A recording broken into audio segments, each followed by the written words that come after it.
जब जब किसी बच्चे का जन्म होता है तो रोता है, और नहीं रोता है तो उसको रुलाया जाता है, और रोने की आवाज़ सुन करके सभी खुशियाँ मनाने लगते हैं।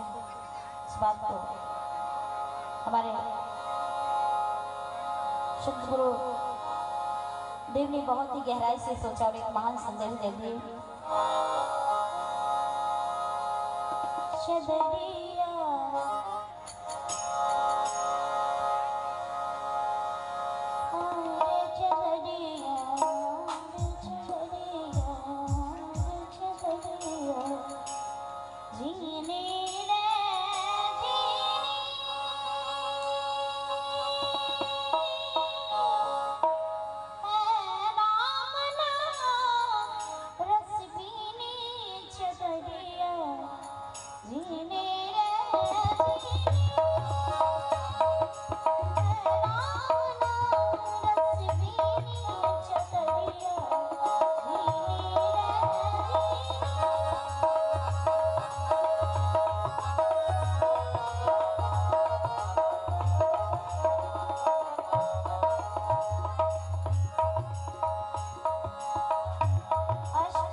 अष्टकमल का चरखा बनाए 5 तत्व के बोल, और हमारा आपका जो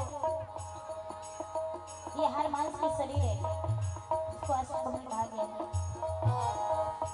छिट छिट पाप गगन समीरा पंच रचित यघन शरीर, और 5 तत्व 25 प्रकृति 3 गुण द्वारा इस शरीर की चुनरी का निर्माण हुआ मां के गर्भ में, और इनको पूरी तरह से तैयार होने में 9 महीने 10 दिन लगे।